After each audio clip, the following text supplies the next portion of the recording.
ನಮಸ್ಕಾರ ಎಲ್ಲರಿಗೂ ಜನಾರ್ದನ್ ಸರ್ ಮಾತಾಡ್ತಿರೋದು ಕುಶಲವೇ ಕ್ಷೇಮವೇ ಸೌಖ್ಯವೇ welcome back to Ganesh Karan crick talks YouTube channel. IPL auction ಇದು ಪ್ರತಿ ತಂಡಗಳ ವಿಡಿಯೋ ಮಾಡ್ತಾ ಇದ್ದೇನೆ. ಇವತ್ತು ಮಾಡ್ತಾ ಇರೋದು 4ನೇ ತಂಡ, ನೀವು ಬಯಸಿದಂತಹ ತಂಡ ಡೆಲ್ಲಿ ಕ್ಯಾಪಿಟಲ್ಸ್. ನೀವು ಬಯಸಿದ್ದು ಯಾಕೆ ಅಂತಂದರೆ KL ರಾಹುಲ್ ಕ್ಯಾಪ್ಟನ್ ಆಗಿರುವಂತಹ ತಂಡ ಈಗ ಡೆಲ್ಲಿ ಕ್ಯಾಪಿಟಲ್ಸಿನ ವಿಡಿಯೋ. ಡೆಲ್ಲಿ ಕ್ಯಾಪಿಟಲ್ಸ್ ಇದು ಆಕ್ಷನನ್ನು ಒಂದು ವರ್ಡಲ್ಲಿ ಈಗಲೇ ಹೇಳೋದಿದ್ರೆ ನನಗೆ ಡೆಲ್ಲಿ ಕ್ಯಾಪಿಟಲ್ಸ್ ತಂಡದಲ್ಲಿ ಫ್ಲಾ ಕಾಣ್ತಾ ಇಲ್ಲ.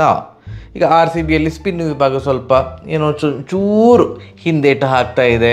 ಮುಂಬೈ ಇಂಡಿಯನ್ಸ್ ತಂಡದಲ್ಲಿ ಬೆಂಚ್ ಸ್ಟ್ರೆಂತ್ ನನಗೆ ಅಷ್ಟು ಸ್ಯಾಟಿಸ್ಫ್ಯಾಕ್ಟರಿ ಅಂತ ಕಂಡಿಲ್ಲ ಅಂತ ಹೇಳಿದ್ದೆ. ಈವನ್ ಯಾವುದು ಚೆನ್ನೈದು ವಿಡಿಯೋದಲ್ಲಿ ಕೂಡ T20 ಪವರ್ ಒಂಚೂರು ಕಡಿಮೆ ಆಯಿತು ಏನೋ. ಚೆನ್ನೈ ಪಿಚ್ಚಿಗೆ ಹೇಳಿ ಮಾಡಿಸಿದ ತಂಡ, ಬಟ್ T20 ಪವರ್ ಹೊರಗಡೆ ಹೋದಾಗ ಒಂಚೂರು ಬೇಕಿತ್ತು ಏನೋ ಅಂತ ಅನಿಸ್ತಿದೆ ಅಂತ ಹೇಳಿದೆ. ಬಟ್ ಡೆಲ್ಲಿ ತಂಡದಲ್ಲಿ ನನಗೆ ಫ್ಲಾ ಕಾಣ್ತಾ ಇಲ್ಲ. ನಿಮಗೆ ಕಂಡ್ರೆ ದಯವಿಟ್ಟು ಕಮೆಂಟ್ ಸೆಕ್ಷನಲ್ಲಿ ತಿಳಿಸಿ. ಆ್ಯಂಡ್ ಯಾರನ್ನ ರಿಟೈನ್ ಮಾಡಿದ್ರು, 4 ಜನ ಪ್ಲೇಯರ್ಸನ್ನು ರಿಟೈನ್ ಮಾಡಿದ್ರು ಡೆಲ್ಲಿ. ಪಂತ್ ಅವ್ರನ್ನ ರಿಟೈನ್ ಮಾಡಲಿಲ್ಲ.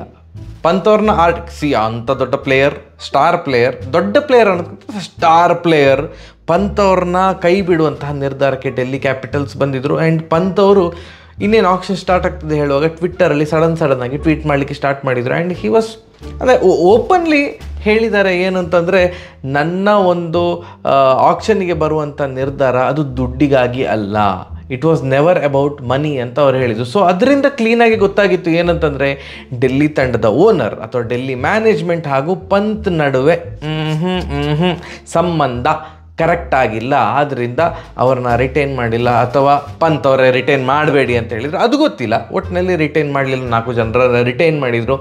ಯಾರು ಆ 4 ಜನರು ಅಂತ ಅಂದರೆ ಜೇಕ್ ಫ್ರೇಜರ್ ಕೂಡ ಇರಲಿಲ್ಲ. ಅವ್ರು ರಿಟೈನ್ ಮಾಡಿದಂಥ ಆಟಗಾರರು ಸ್ಟಬ್ಸ್, ಕಳೆದ ಸೀಸನಲ್ಲಿ ಕನ್ಸಿಸ್ಟೆಂಟಾಗಿ ಕ್ಲಿಕ್ ಆಗಿದ್ದಂತಹ ಆಟಗಾರ ಸ್ಟಬ್ಸ್.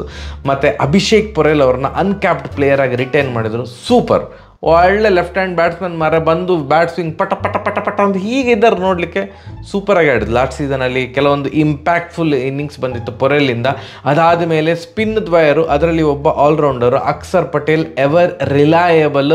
ಒಂಥರ ನಾವು ಜಡೇಜಾ ಹೇಗಿದ್ರು ಅವರ ಸ್ಟಾರ್ಟಿಂಗ್ ಡೇಸಲ್ಲಿ, ಅಥವಾ ಸ್ವಲ್ಪ ಆಟಕ್ಕೆ ಒಗ್ಗಿಕೊಂಡ ಮೇಲೆ ಒಂದು ಕನ್ಸಿಸ್ಟೆಂಟಾಗಿ ಪರ್ಫಾರ್ಮೆನ್ಸ್ ಕೊಡ್ತಾ ಇದ್ರಲ್ಲ, ಆ ಥರದ ಜಡೇಜಾ ನಾವು ಅಕ್ಷರ್ ಪಟೇಲಲ್ಲಿ ನೋಡ್ತಾ ಇದ್ದೇವೆ.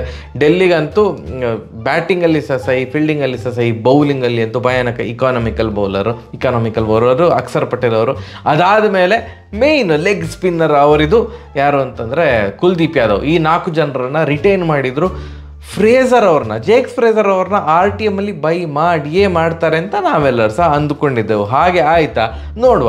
ಓಕೆ, ಈಗ ಮೇಯ್ನಾಗಿ ಡೆಲ್ಲಿ ತಂಡಕ್ಕೆ ಒಬ್ಬ ಕ್ಯಾಪ್ಟನ್ನಿನ ಹುಡುಕಾಟದಲ್ಲಿ ಇತ್ತು. ಯಾಕಂದರೆ ಕ್ಯಾಪ್ಟನನ್ನು ರಿಟೈನ್ ಮಾಡಲಿಲ್ಲ. ಸೊ ಅಲ್ಲಿ ಶ್ರೇಯಸ್ ಅಯ್ಯರ್ ಅವರು ಪಂಜಾಬಿಗೆ ಸೇಲಾದ ಮೇಲೆ, ಆ್ಯಂಡ್ ಪಂತ್ ಅವರು LSGಗೆ 27 ಕೋಟಿಗೆ ಸೇಲಾದ ಮೇಲೆ ಇಟ್ ವಾಸ್ ಆಬ್ವಿಯಸ್ 99.9999999% KL ರಾಹುಲನ್ನು ಬೈ ಮಾಡಲಿಕ್ಕೆ ಗತಾಯ ಡೆಲ್ಲಿ ತಂಡ ಟ್ರೈ ಮಾಡಿಯೇ ಮಾಡ್ತದೆ ಅಂತ ಎಲ್ರಿಗೆ ಸಹ ಗೊತ್ತಿತ್ತು. RCBಗೆ ಅಂದರೆ ಒಂದು ಎಮೋಷನಲ್ಲಿ ಓಕೆ, RCB ಫ್ಯಾನ್ಸ್ ಎಲ್ಲ KL ರಾಹುಲ್ ಬೇಕು ಅಂತೆಲ್ಲ ಹೇಳ್ತಾ ಇದ್ರು. ಆ್ಯಂಡ್ KL ರಾಹುಲ್ ಅವ್ರನ್ನ ಏನು ಇವರು ಕೂಡ ಯಾರು CSK ಕೂಡ ಬೈ ಮಾಡಲಿಕ್ಕೆ ಹೋಗ್ಬೋದು ಅನ್ನುವಂತಹ ಗುಮಾನಿ ಎಲ್ಲ ಇತ್ತು. KL ರಾಹುಲ್ ಅಥವಾ ಪಂತ್ ಅವ್ರನ್ನ ಟ್ರೈ ಮಾಡ್ಬೋದು ಅಂತ. ಸೊ ರೇಸಲ್ಲಿ ಅಂತೂ ಬರೀ DC ಇರಲಿಲ್ಲ. ಬರೀ DC ಇದ್ದರೆ KL ರಾಹುಲ್ ಬೇಸ್ ಪ್ರೈಸಿಗೆ ಅಥವಾ 5-6 ಕೋಟಿಗೆ ಸಿಕ್ಕಿಬಿಡ್ತಾರಲ್ಲ. RCB will try their level best ಅಂತ ಎಲ್ಲರೂ ಸಹ ಅಂದ್ಕೊಂಡದ್ದು. ಸೊ ಆದ್ದರಿಂದ KL ರಾಹುಲ್ ಅವರ ಪ್ರೈಸು ಮಿನಿಮಮ್ 20 ಕೋಟಿಗೆ ಹೋಗ್ತದೆ ಅಂತ ಎಲ್ಲರೂ ಕೂಡ ಅಂದ್ಕೊಂಡದ್ದು. But star player KL Rahul ಅವರು, ನಮ್ಮ ಕನ್ನಡಿಗ KL ರಾಹುಲ್ ಅವರು ಕೇವಲ 14 ಕೋಟಿಗೆ ಡೆಲ್ಲಿಗೆ ಸಿಕ್ಕಿದ್ದು. ಇದು ಒಂಥರ ಈ IPLದು ಭಯಂಕರ, ಯಾರು ಅನ್ಎಕ್ಸ್ಪೆಕ್ಟೆಡ್ ಅಂತ ಹೇಳ್ತಾರಲ್ಲ ಆ ಥರ ಅನ್ಎಕ್ಸ್ಪೆಕ್ಟೆಡ್ ಆಗಿ ಇಷ್ಟು ಚಿಕ್ಕ ಪ್ರೈಸಿಗೆ KL Rahul wicket keeper and also captain ಸಿಕ್ಕಿರೋದು.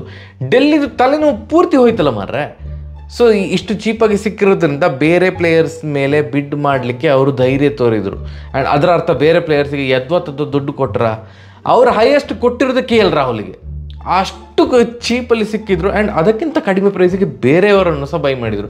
ಎಸ್, KL ರಾಹುಲ್ ಸಿಕ್ಕಿದ್ರು. ಅದಾದ ಮೇಲೆ ನಾವು ಎಕ್ಸ್ಪೆಕ್ಟ್ ಮಾಡಿರುವಂಥ ಆಟಗಾರ ಜೇಕ್ ಫ್ರೇಜರ್ ಅವರನ್ನು ಕೇವಲ 9 ಕೋಟಿಗೆ RTM ಅಲ್ಲಿ 9 ಕೋಟಿಗೆ ರಿಟೈನ್ ಮಾಡಿಕೊಂಡ್ರು ಅಥವಾ ಬೈ ಮಾಡಿದರು. ಕ್ರೇಜಿ ಮಾರ್ರೆ. ನಾನು ಅಂದರೆ ಅವ್ರಿಗೆ ಏನಾದ್ರು RTM ಬಂದಾಗ ಬಾಯಿಗೆ ಬಂದ ರೇಟ್ ಹೇಳ್ತಾರ ಅಂತ ಅಂದ್ಕೊಂಡಿದ್ದೆ. ಯಾಕಂತಂದರೆ ಜೇಕ್ ಫ್ರೇಜರ್ ಆಸ್ಟ್ರೇಲಿಯಾಗೆ ಏನೋ ಅಂಥದ್ದೇನು ಕಿತ್ತು ದಬಾಕ್ಲಿಲ್ಲ. ಬಟ್ ಲಾಸ್ಟ್ IPL ಅಲ್ಲಿ ಓವರಾಲ್ ಸ್ಟ್ರೈಕ್ ರೇಟೇ 220 ಹತ್ರ ಉಂಟು ಮಾರೆ. ಓವರಾಲ್ ಯಾವುದೋ 1-2 ಮ್ಯಾಚ್ ಅಲ್ಲ, ಅವ್ರು ಆಡಿದ 9 ಮ್ಯಾಚ್ಗಳಲ್ಲಿ ಐ ಥಿಂಕ್ 300+ ಹೊಡೆದಿದ್ದಾರೆ ವಿತ್ ಸ್ಟ್ರೈಕ್ ರೇಟ್ ನಿಯರ್ಲಿ 220 ಅಂತ ಅಂದ್ಕೊಳ್ತೇನೆ. 220 230 ದಟ್ ಈಸ್ ಭಯಂಕರ. ಸೊ ಎಕ್ಸ್ಪೆಕ್ಟ್ ಮಾಡಿದ್ವಿ, ಬಟ್ 9 ಕೋಟಿಗೆ RTM ಅಲ್ಲಿ ಸಿಗ್ತಾರೆ ಅಂತ ಅಂದ್ಕೊಂಡಿರಲ್ಲ. ನಾನು ಪರ್ಸ್ನಲಿ ಏನು ಅಂದ್ಕೊಂಡಿದ್ದು, ಒಂದು 14 ಕೋಟಿ ತನಕ ಹೋಗ್ಬೋದು ಜೇಕ್ ಫ್ರೇಜರ್. ಬೇರೆ ತಂಡಗಳೆಲ್ಲ ಬೇಕು ಬೇಕು ಬೇಕು ಅಂತ ಅವ್ರ ಮೇಲೆ ಮುಗಿ ಬೀಳ್ಬೋದು ಅಂತ ಅಂದ್ಕೊಂಡಿದ್ದೆ, ಬಟ್ 9 ಕೋಟಿಗೆ ಸಿಕ್ಕಿದ್ರು. ಅದಾದಮೇಲೆ ಒನ್ ಡೌನ್ ಪ್ಲೇಸು ಸುಮಾರು ಲೇಟಾಗಿ ಫಿಲ್ ಆಗಿದ್ದು. ಆ ಆಟಗಾರನ ಬಗ್ಗೆ ಹೇಳ್ತೇನೆ, ಮುಂದೆ ಹೋಗುವ. ಸ್ಟಬ್ಸು, ಪೊರೆಲ್ ಆಯಿತು, ಅಕ್ಷರ್ ಪಟೇಲ್, ಆಶುತೋಷ್ ಶರ್ಮಾ, ಅವರಿಗೊಬ್ಬ ಫಿನಿಷರ್ ಬೇಕಿತ್ತು. ಪಂಜಾಬಿಗೆ ಕ್ಲಿಕ್ ಆಗಿದ್ದೆ ಆ್ಯಕ್ಚುಲಿ 2 ಪ್ಲೇಯರ್. ಸೆಕೆಂಡ್ ಹಾಫಲ್ಲಿ ಲಾಸ್ಟ್ ಸೀಸನ್ ಸೆಕೆಂಡ್ ಹಾಫಲ್ಲಿ ಶಶಾಂಕ್ ಸಿಂಗ್ ಅವ್ರನ್ನ ಹಾಕ್ಕೊಂಡ್ರು, ಆಶುತೋಷ್ ಶರ್ಮಾ ಅವ್ರನ್ನ ಹಾಕ್ಕೊಂಡ್ರು. ಅವರಿಬ್ಬರು ಕೂಡ ಭಯಂಕರ ಕ್ಲಿಕ್ ಆದರು. ಸೊ ಆಶುತೋಷ್ ಶರ್ಮಾ ಅವ್ರನ್ನ ಪಂಜಾಬ್ ಅವ್ರು ಬೈ ಮಾಡ್ತಾರೆ ಅಂತ ಅಂದ್ಕೊಂಡಿದ್ದೆ, ಇಟ್ಕೊಳ್ತಾರೆ ಅಂತ ಅಂದ್ಕೊಂಡಿದ್ದೆ, ಬಟ್ ಅವ್ರು ಇಟ್ಕೊಳ್ಳಿಲ್ಲ. 3.8 crore ಒಂದೇ ಸೀಸನ್ ವಂಡರ್ ಆಗ್ತಾರ ಅದೆಲ್ಲ ಗೊತ್ತಿಲ್ಲ. But he has proved in that season, ಅಥವಾ ಅಟ್ಲೀಸ್ಟ್ ಅರ್ಧ ಸೀಸನ್ ಪ್ರೂವ್ ಮಾಡಿದ್ದಾರೆ ಆಶುತೋಷ್ ಶರ್ಮಾ ಅವ್ರನ್ನ. ಅವರು ಈಗ ಡೆಲ್ಲಿಯವರು 3.8 crore ಒಬ್ಬ ಫಿನಿಷರ್ ಆಗಿ ಇಟ್ಕೊಂಡಿದ್ದಾರೆ. ಅದಾದಮೇಲೆ ಬರ್ತಾ ಇರುವಂಥ ಆಟಗಾರ ಕುಲ್ದೀಪ್ ಯಾದವ್. ಇವರಿಗೆ ಇನ್ನೊಬ್ಬ ಪ್ಲೇಯರ್ ಲಾಟ್ರಿ ಭಾರಿ ಚಿಕ್ಕ ಪ್ರೈಸಿಗೆ, ಕಡಿಮೆ ಪ್ರೈಸಿಗೆ ಸಿಕ್ಕಿದ್ದು ಏನಂತಂದರೆ Starc. Just 11.75 crore. Last year 25 ಕೋಟಿಗೆ ಸೇಲ್ ಆಗಿದ್ರು, 24 ಕೋಟಿಗೆ ಸ್ಟಾರ್ಕ್ ಅವರು ಸೇಲ್ ಆಗಿದ್ರು. ಈಗ ಅದರ ಅರ್ಧ ಕೂಡ ಅಲ್ಲ, ಅದರ ಅರ್ಧಕ್ಕಿಂತ ಸಹ ಒಂಚೂರು ಕಡಿಮೆ ಪ್ರೈಸಿಗೆ ಸ್ಟಾರ್ಕ್ ಅವರು ಸೇಲ್ ಆಗ್ತಾ ಇರೋದು 11.75 crore. ಅದರ ಅರ್ಥ ಅವರು ಪರ್ಫಾರ್ಮ್ ಮಾಡಲಿಲ್ಲ ಅಂತನ, ಹಾಗಂತಲ್ಲ. ಬೇರೆ ಟೀಮ್ ಇಂಟ್ರೆಸ್ಟ್ ತೋರಿಸಲಿಲ್ಲ ಅಂತ ಕಾಣ್ತದೆ. 11.75 ತನಕ ಬಂದರು. ಅದಾದಮೇಲೆ ಬೇರೆ ಯಾವ ಟೀಮ್ ಸಹ ಇಂಟ್ರೆಸ್ಟ್ ತೋರಿಸದೇ ಇರೋದ್ರಿಂದ ಅಥವಾ ಬ್ಯಾಕ್ಔಟ್ ಆಗಿರೋದ್ರಿಂದ 11.75ಗೆ ಸಿಕ್ಕಿದ್ರು. ಇನ್ನೊಂದು ಯಾವುದೋ ಟೀಮು ಸ್ಟಾರ್ಕ್ ಬೇಕು ಅಂತಿದ್ರೆ ಪ್ರೈಸ್ ಜಾಸ್ತಿ ಹೋಗ್ತಿತ್ತು. ಬಟ್ ಸ್ಟಾರ್ಕ್ ಅಂತ ಬೌಲರ್ 11.75ಗೆ ಸಿಕ್ಕಿರೋದು ಇದು ಸಹ ಹಾಗೆ ಒಂಥರ ಸ್ಟೀಲ್ ಡೀಲ್ ಅಂತ ಹೇಳ್ತಾರಲ್ಲ, ಆ ಥರ ಸೂಪರ್. ಅದಾದಮೇಲೆ ಡೆತ್ ಬೌಲರ್ ಬೇಕಿತ್ತು. ಯಾರಿಗೆ? ಡೆಲ್ಲಿ ತಂಡಕ್ಕೆ ಡೆತ್ ಬೌಲರ್ ಬೇಕಿತ್ತು. ಡೆತ್ ಬೌಲರ್ ಟಿ ನಟರಾಜನ್ ಅವ್ರನ್ನ SRH ಗಬಕ್ ಅಂತ ಕಸಿದುಕೊಂಡ್ರು ಫಾರ್ 10.75 crore ಡೆಲ್ಲಿ. ಅದು ಇದೆಲ್ಲದಕ್ಕೆ ಕಾರಣ ಏನಂತಂದರೆ ಅಲ್ಲಿ KL ರಾಹುಲ್ ನಾವೆಲ್ಲ ಏನು ಎಕ್ಸ್ಪೆಕ್ಟ್ ಮಾಡಿದ್ವಿ ಅದಕ್ಕಿಂತ ಕಡಿಮೆ ಪ್ರೈಸಿಗೆ ಸೇಲ್ ಆಗಿರೋದ್ರಿಂದಾಗಿ ಸ್ಟಾರ್ಕ್ ಮತ್ತು ನಟರಾಜನಿಗೆ ಇಷ್ಟು ಆರಾಮ್ಸೆ ಸುರಿಲಿಕ್ಕೆ ಆಯಿತು ಡೆಲ್ಲಿಗೆ. ಇಲ್ಲದಿದ್ದರೆ ಅಯ್ಯೋ ಪರ್ಸಲ್ಲಿ ದುಡ್ಡಿಲ್ಲ ಮಾರ್ರೆ ಅಂತ ಒಳ್ಳೆ ಬೌಲರ್ಸ್ ಮಿಸ್ ಆಗ್ತಿದ್ರು. ಸೊ KL ರಾಹುಲ್ 14 ಕೋಟಿಗೆ ಸಿಕ್ಕಿದ್ದಕ್ಕೆ ಆವಾಗ ಏನಾಗಿದೆ, ಸ್ಟಾರ್ಕ್ ಮತ್ತು ನಟರಾಜನಿಗೆ ಹೋಗುವಾಗ ಆಯಿತು.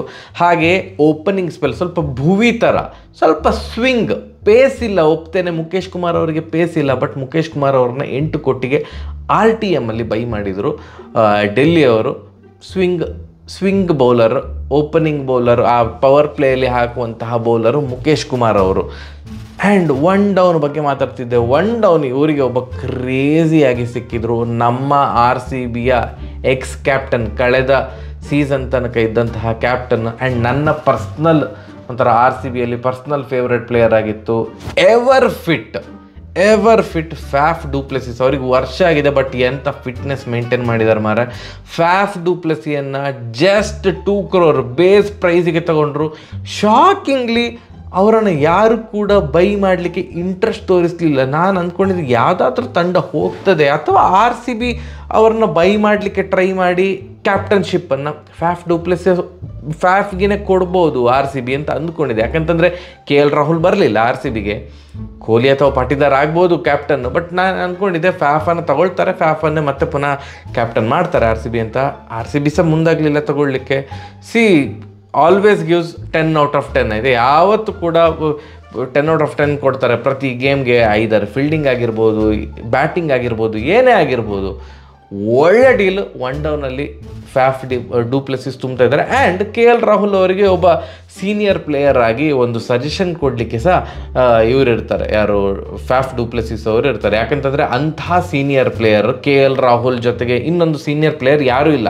ಸ್ಟಾರ್ಕ್ ಇದ್ದಾರೆ, ಬಟ್ ಸ್ಟಾರ್ಕ್ ಸಜೆಷನ್ ಕೊಡಲಿಕ್ಕೆಲ್ಲ ಹೋಗೋದಿಲ್ಲ, ಅವ್ರಾಯ್ತು ಅವ್ರ ಕೆಲಸ ಆಯ್ತು ಅಂತ ಸುಮ್ಮನೆ ಇರ್ತಾರೆ. ಸೊ KL ರಾಹುಲ್ಗೆ ಇನ್ನೊಬ್ಬ ಸೀನಿಯರ್ ಪ್ಲೇಯರ್ ಬೇಕಿತ್ತು, ಆ ಸ್ಥಾನವನ್ನು ಫ್ಯಾಫ್ ಡುಪ್ಲೆಸಿಸ್ ಅವರು ತುಂಬ್ತಾ ಇದ್ದಾರೆ. ಆ್ಯಂಡ್ ಇಂಪ್ಯಾಕ್ಟ್ ಪ್ಲೇಯರ್ ಬಗ್ಗೆ ಮಾತನಾಡೋದಿದ್ರೆ ಅಲ್ಲಿ 3 ಫಾಸ್ಟ್ ಬೌಲರ್ಸ್ ಇದ್ದಾರೆ, 3 ಸಹ ಒಳ್ಳೆ ಫಾಸ್ಟ್ ಬೌಲರ್ಸ್, ಎಸ್ಪೆಷಲಿ ಸ್ಟಾರ್ಕ್ ಮತ್ತು Natarajan. Mukesh Kumar is decent enough. Next 2 spinners ಇದ್ದಾರೆ, ಕುಲ್ದೀಪ್ ಯಾದವ್ ಮತ್ತು ಅಕ್ಷರ್ ಪಟೇಲ್. ಏನು ತೊಂದರೆ ಇಲ್ಲ.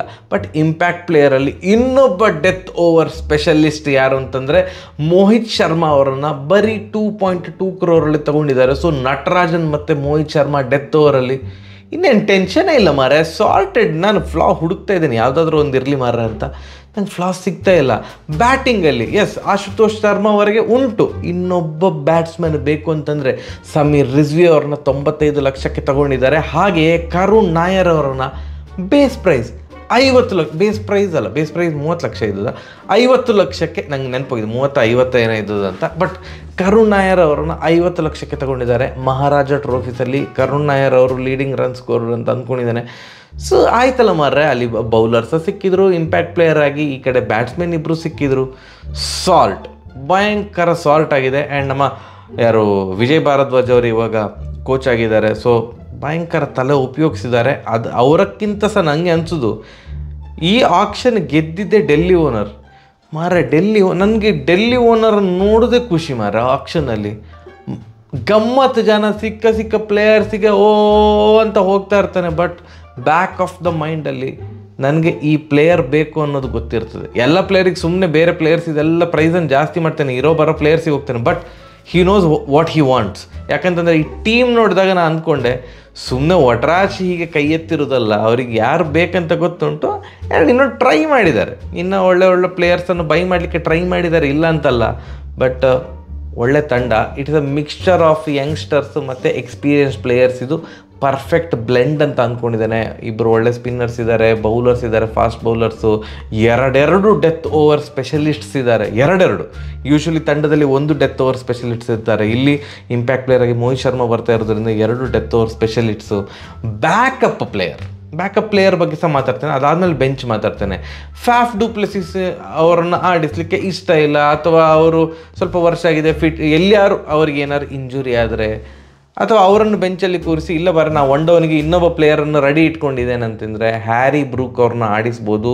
6.25ಗೆ ಅವರು ಸೇಲ್ ಆಗಿದ್ದಾರೆ. ಅಷ್ಟು ದೊಡ್ಡ ಮೊತ್ತ ಕೊಟ್ಟಿರೋದ್ರಿಂದಾಗಿ ಫ್ಯಾಫ್ ಡುಪ್ಲೆಸಿಸ್ ಅವ್ರನ್ನ ಸುಮ್ಮನೆ ಬ್ಯಾಕಪ್ ಪ್ಲೇಯರ್ ಆಗಿ ಇಟ್ಕೊಂಡು ಹ್ಯಾರಿ ಬ್ರೂಕ್ ಅವ್ರನ್ನ ಆಡಿಸ್ಲೂಬಹುದು ಅಂತ ನನಗೆ ಅನ್ನಿಸ್ತಾ ಇದೆ. ಹಾಗೆಯೇ ಈ ಸ್ಟಾರ್ಕ್ ಅವರು ಕೆಲವೊಂದು ಸಲ ಏನಾಗ್ತದೆ, ಯದ್ವಾತದ್ದು ರನ್ ಮೆಷಿನ್ ಆಗಿ ಪರಿಣಮಿಸ್ತಾರೆ.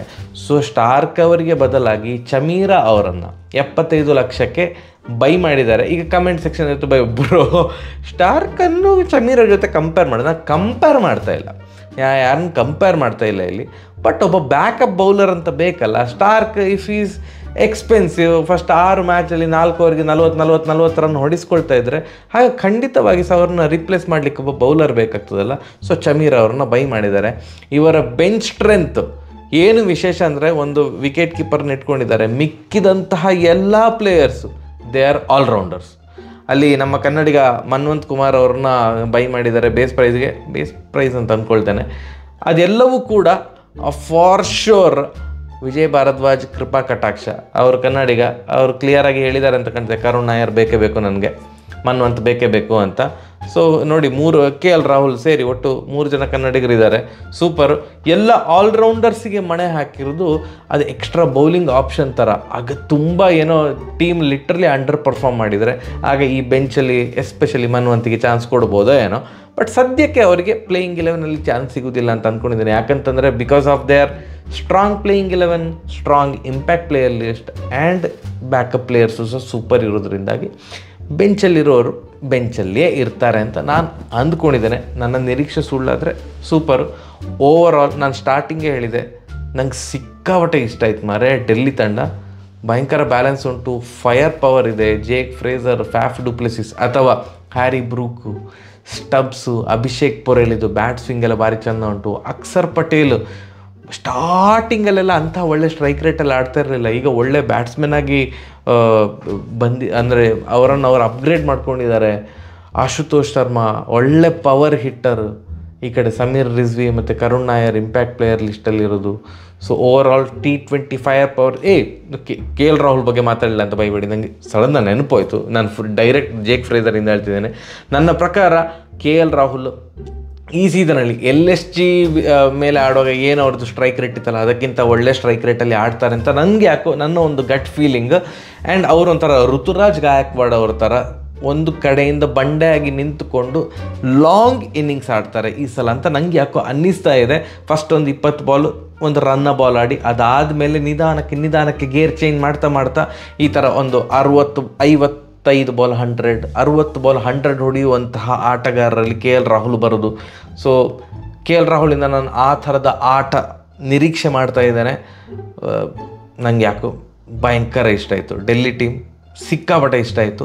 ನಿಮಗೇನು ಅನಿಸಿತು ಅಂತ ಕಮೆಂಟ್ ಸೆಕ್ಷನಲ್ಲಿ ತಿಳಿಸಿ. ಆ್ಯಂಡ್ ಡೆಲ್ಲಿ ಓನರಿದು ಆಕ್ಷನ್ ನಿಮಗೆ ಇಷ್ಟ ಆಯಿತಾ? ನನಗೆ ಒಳ್ಳೆ ಮಜಾ ಕೊಟ್ಟ ಆ ಓನರು.